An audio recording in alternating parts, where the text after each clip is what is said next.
안식가였습니다. 일본어 한자 하나를 알면 넷을 알 수 있다. 1타 4피 시간입니다. 오늘은 볼륨 1입니다. 한국어의 발음이 같은 한자끼리 묶어보고 있는데요. 벌써 오늘은 92강, 오늘 보실 4개는 이겁니다. 많이 보는 한자입니다. 특히 첫 번째 한자를 많이 보게 될 거고요. 그런데 첫 번째 한자를 알고 있음에도 두 번째 한자, 세 번째 한자를 N2 이상에서 보게 되는데 잘 모르시는 그런 케이스가 있을 것 같아서 또 정리해 봤습니다. 그렇죠. 첫 번째 한자를 읽게 되면 오늘의 세 한자는 몽땅 발음은 같고 부수가 바뀌면서 뜻이 바뀌는 케이스로 묶어보는 게 볼륨 1이잖아요. 근데 첫 번째 한자의 경우에도 요거를 아시면 편합니다. 그렇죠. 요게 또 들어가가지고 의미가 형성이 되어지는, 그래서 첫 글자는 주자인데요. 근데 우리가 보게 될 것은 밑에 있는 반자, 요 세 가지를 또 보고자 하는 거예요. 자, 그러면 이 한자들이 또 어떻게 쓰여지는지 우리가 공부할 때, 시험 볼 때 자주 언급되는 단어 볼 테니까 따라오세요. 네, 이 한자는 이 그림 보시면, 그쵸? 통나무로 만든 배잖아요. 이 통나무로 만들어진 배의 모양에서 배를 의미하는 배주자예요. 배주자의 경우는 우리도 많이 보는 편은 아니죠. 뭐 예를 들어서 들어보셨나 혹시 오월동주라고 해서, 네, 그 오나라와 월나라 사람이 같은 배에 탄, 그 동주라는 게 같은 배를 말하는, 원래는 그 원수지간이었던 오나라 월나라 사람이 한 배를 탄, 하지만 상황에 따라서는 그 원수지간도 동맹자가 되어야 한다라는 오월동주의 주자기도 하지만, 이게 쉽겠다 여러분. 그렇죠. 노아의 방주, 그 노아의 방주의 주자입니다. 배를 말하는. 그런데 우리가 접하게 되는 부분은 요거는 뒷글자가 항자예요. 배항자라고, 항의 항자. 그러니까 배를 타고 먼 바다를 다니는 그 항해를 말하는, 발음은 슈코.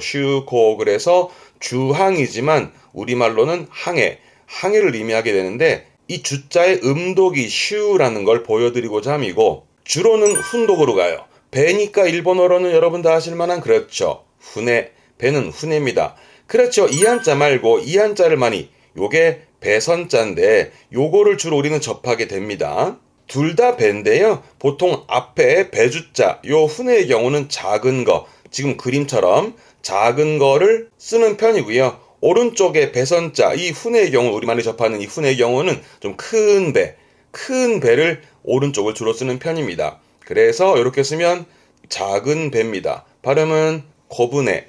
앞에 소자 발음이 코고요. 훈의 경우는 땡땡 붙어서 발음이 코브네. 이건 뭘까요? 앞글자가요, 건널 도자라 도주라는 게 건너는 배인데요. 발음이 와타시부네. 이번에 뒤에 니골이 붙어서 와타시부네입니다. 건넌다는 얘기니까 이렇게 그립니다. 그렇죠? 그 강을 건너는 배, 흔히 뭐 나룻배, 그 나룻배를 말하는 와타시부네. 뜻이 뭐 같아요? 그렇죠? 뒷글자가 놀다잖아요. 그럼 뱃놀이가 되겠네요. 발음은 후나소비. 이때는 후나로 바뀌어서 언급을 합니다. 후나소비.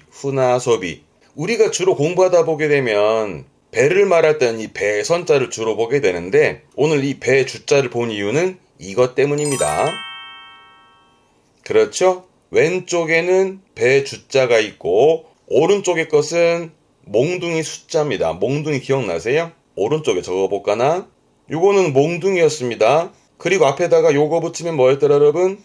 그렇죠. 손을 의미했던 손수변이니까 그 몽둥이를 손으로, 그렇죠, 던진다라는 그 공 던지는 투수의 투자, 던지다. 일본어에서는 나게루, 그렇죠, 나게루, 던지다의 나게루가 이 한자. 그래서 오른쪽은 몽둥이인데 이 말을 왜 하냐면, 방금 했던 배주자, 통나무로 만든 배 모양이었죠? 그 배의 몽둥이라는 건 요거 노를 말합니다. 그래서 이런 배에는 노가 있는 건 일반적이다 해서 일반의 반자입니다. 이런 배에는 노가 있는 것이 일반적이다라는 일반의 반. 그렇게 되겠죠? 그래서 가장 처음 배우시는 한자가, 그렇죠, 일반. 발음은 입반. 일반의 입반. 요거는요, 앞 글자가 전자죠. 그러면 전반적인 거네요. 발음은 젠반. 뒤에다가 적자 붙이면 전반적이다. 젠반테키.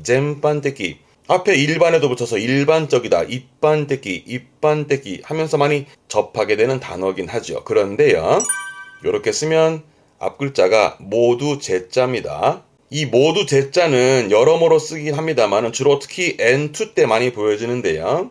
예를 들어서 여러분이라는 표현을 한자로 말하면 제군들, 그 제군의 제자거든요. 여러, 모두를 의미하는 부분인데요. 지난번에 공부했습니다. 아직 안 하신 분들은 위에 링크 달아놓을 테니까 복습하세요. 그럼 이 한자가 우리말로는 제반이 되겠네요. 발음은 쇼한, 쇼한. 제반이라는 건 여러 가지예요. 일반적인 여러 가지들. 그래서 여러 사항을 한자어로는 제반사항, 그 제반의 반자기도 한 건데요. 이 일반 반자의 기본 음은 한이에요. 무슨 얘기냐면 이 한자를 제일 먼저 입반으로 시작하니까 판인 줄 아시는데 기본은 한이다. 네, 제반의 반, 셔항입니다. 그런데 일 발음은 이즈, 반은 항. 그런데 츠 다음에 히라가나가 하행, 하히, 후, 해, 호가 붙게 되면 그렇죠? 요게 초금으로 바뀌면서 뒤에는 동그랗게 붙어야 되는 게 공식이죠. 반타금으로요. 그래서 일반은 입반. 여러분 또 아심직한 게 예를 들어서 하나는 이츠에다가 잔을 말할 땐 하입니다. 그래서 한자는 그죠? 일배, 한자는 이빠이라든가 한 마리 두 마리 할 때 필자는 희끼하죠. 한 마리는 입비끼라든가 그런 식으로 스 다음에 하행이 보이면 초금 변형에 동그랗게 반타금 붙는 게 공식이라는 거. 그래서 입반이 된 거예요. 그다음 마찬가지 전 발음은 쟁 그러죠. 그래서 그렇죠 했었죠. 응 다음에 오는 히라가나 하행 지금처럼 하히후해호가 붙게 되면 여기도 동그랗게 붙어서 잼반. 그렇죠? 뭐 많이 했죠. 그때 말씀드렸던 게 후배는 코 하이죠. 선배는 센. 그렇죠. 센 때문에 붙어서 센빠이라든가 그렇게 읽어야 되는 공식이 있었던 것도 기억나시죠? 그렇게 복습하는 겁니다. 자, 일반 반자, 이 한자는 요 세 단어면 충분히 소화됩니다. 이ですね. 자, 이번에는 그렇죠. 왼쪽에는 손수변이고 오른쪽에는 일반 반자. 그러면 쉽습니다. 그러면 일반적으로 손으로 물건을 나르고 옮긴다라는 옮길 반자입니다. 옮긴다는 얘기니까 아래 그림처럼 환자를 병원으로 옮긴다라든가 차로 운반한다라든가 그 운반의 반자입니다. 그러면 요게 반출이 되겠죠? 발음은 한슈즈. 기본은 한이에요. 한슈즈. 그렇죠. 한자 그대로 옮겨 보내는 반대로 옮겨 들여온다 그러면은 반입이 되겠죠. 발음은 한류라든가 그 반출, 한슈즈, 반출의 반자인데 이렇게 쓰면 뒷글자가 송자입니다. 이게 우리말로 반송이 되겠죠. 여러분 뜻이 뭘까요? 제가 말씀을 늘 드립니다. 한글 보지 마시고 한자를 보고 의미를 유추해라. 흔히들 반송 그러면 뭐 예를 들어 택배 같은 걸 받아가지고 되돌리는 반품하는 반송을 떠올리시는데 이 한자는 그게 아니잖아요. 옮길 반자잖아요. 그래서 운반해 보내는 밑에 그림처럼 운반해 보내는 반송입니다. 발음은 한소입니다. 한소. 그러니까 택배를 되돌리는 반송의 한자가 아니에요. 혹시 반품하고 되돌리는 반송 아실 것 같으면 댓글에 적어보시죠. 한자 확인해 드릴게요. 그런데 지금 이 한소, 반송이라는 것은 운반해 보내는 거니까 지금 그림처럼 많이 접하게 됩니다. 환자를 병원으로 보냈다, 이송했다는 말을 하잖아요. 구급차로 병원으로 이송했다는 말을 하지만 우리는 보통 일본어의 경우는 이 한소를 써가지고 그 병원으로 보낸, 이송하는 그 개념으로 이 한소를 주로 쓰니까 한 번 더 체크해 두세요. 앞에 글자가 그렇죠. 운자, 옮길 운자, 이게 운반이네요. 발음은 운반. 아시죠? 은 때문에 바뀝니다. 운반. 이 옮길 반자는 특히 두 단어 꼭 봐두시고요. 이ですね.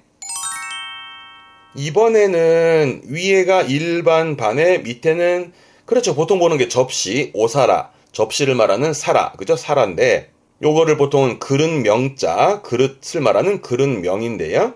여기서 말하는 그릇이라 하면 이거예요. 그 물건을 담는 큰 그릇 말입니다.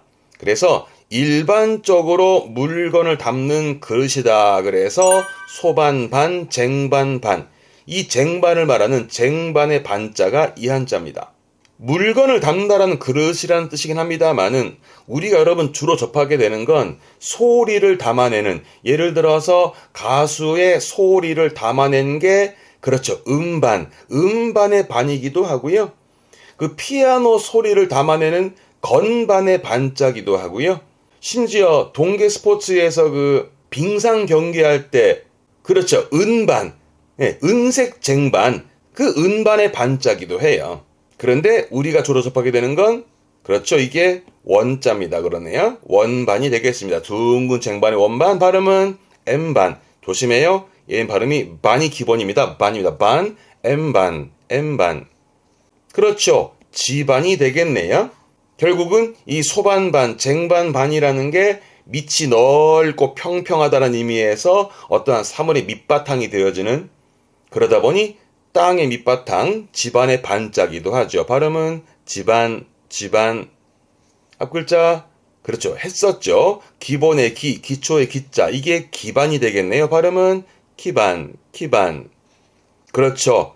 요거랑 앞에 기본의 기자랑 같이 공부했던, 기억나세요? 밑에 흙이 있으면 기본의 기자고 여기는 밑에 돌이 있잖아요. 그렇죠. 이거는 바둑 기자. 이 기반은 바둑판을 의미해요. 발음은 고반, 고반입니다. 발음은 고반. 요 기본의 기자, 바둑 기자까지 아주 공부 안 하셨거나 가물가물 잊어버리신 분들은 위에 링크 달아놓을게 한번 더 공부하세요. 앞글자가 그렇죠, 계산의 산자, 산수의 산자예요. 산반이입니다. 산반. 발음은 서로방, 서로방. 이게 뭐냐면 이거예요. 네, 주판입니다. 계산을 하기 위한 반이다라는 의미에서 그 주판, 요거를 소로방 그래요. 소로방. 주판의 소로방을 지금도 독해 때 많이 봅니다. 왜냐하면 그 주판도 있지만 이게 계산의 뜻이 있다 보니까, 예를 들어서 소로방과 아와나이, 소로방과 아와나이 그러면 맞지 않는다, 계산이 맞지 않는다, 내지는 수지 타산이 맞지 않는다. 수지 타산이 맞지 않을 때 소로방과 아와나이, 소로방과 아와나이, 그런 관용어도 보게 됩니다. 앞글자가 뼈골자, 이게 골반, 골반의 반자기도 해요. 발음은 코츠반, 코츠반. 앞글자 했던 건데 금을 라자죠. 그렇죠. 라침반, 나침반이네요. 발음은 라심반, 라심반. 그 나침반을 말하는 나침반의 반자기도 합니다. 아, 근데 여러분, 지금 보는 소반반, 쟁반반의 기본 음은 반이에요. 그죠? 이렇게 땡땡부터 반되는 케이스의 경우는 앞에 얘네들이 오더라도 변형이 일어나지 않습니다. 땡땡부터 니골이 있는 경우에는 변형 공식이 해당되지 않습니다. 참고해 두시고요. 문자 반이네요. 발음은 모지반, 모지반. 그렇죠. 그 문자가 새겨져 있는 글씨나 숫자가 적힌 그 면을 말할 때 문자반, 모지반. 요런 식으로 이제 N2 때에서 어형성 파트에서도 나올 수 있습니다. 근데 소반반, 쟁반반이 들어간 이 단어들은 바둑판을 말하는 고반, 요게 N1 정도고요. 나머지 단어들은 주로 N2에서 주로 보여지니까 한 번 더 챙겨두시고. 이 데스네. 자, 오늘은 배 주자를 중심으로 해서 그게 반자까지 확산이 되었는데요. 그럼 간단히 정리해 봅시다. 맨 처음 거 볼 때는 통나무로 만든 배 모양이었고, 그죠? 그래서 배를 말하는 배 주자인데 음으로는 쓸 일이 별로 없으니까 훈독에 배를 말하는 훈해, 훈해. 근데 보통 이 훈해는 주로 작은 배고 큰 배는 배선자인데 그거 한번 참고해 두시고요. 근데 중요한 부분은 그 밑에 거 배 주자 오른쪽에 몽둥이였죠? 그 작은 배에 있던 이 몽둥이는 노를 말했던, 그래서 그 배에는 노가 있는 것이 일반적이다라는 일반의 반자. 기본적으로는 제반 갈게요. 여러 가지의 제반. 쇼한, 제반의 반자, 일반의 반자였습니다. 다음 오른쪽에 거기다가 손수번이 들어가면 일반적으로 손으로 물건을 나르고 옮긴다라는 옮길 반자. 대표적으로는 반송 갈게요. 한소, 한소. 병원으로 환자를 운반해 보낸다라는 반송, 한소, 반송의 반자였습니다. 그런데 앞에 제반의 반을 우리는 보통 일반적이다, 입반이라든가 반송의 반은 운반한다의 운반이라든가 접하기 쉽습니다만 기본 음은 항이라는 거 명심해 두시고요. 다음 위에 일반 반 밑에 그릇 명자가 있어서 일반적으로 물건을 담는 그릇을 말하는 소반반, 쟁반반, 그게 사물의 밑바탕을 의미했던 의미도 있어서 집안의 반자, 발음은 집안. 이 소반반, 쟁반반의 기본 음은 반이에요. 이런 것도 좀 명심해 둬야 될 것 같습니다. 이해됐네? 자, 오늘 배주자를 중심으로 일반반, 옮길반, 쟁반반까지 봤는데요. 여러분들은 어떤 단어로 정리하셨는지 한번 또 댓글에 좀 적어보시면 같이 또 공부할 수 있을 것 같습니다. 그렇게 적으면서 또 복습하는 거죠. 그렇게 복습하고 계세요. 그 사이에 저는 다음 자료 준비하고 영상 가지고 오겠습니다. 이해됐네? 오늘까지입니다. 교와 고코마데 교모 오츠카레사마でした。ではまたお会いしましょう。さよなら、さよなら、さよなら。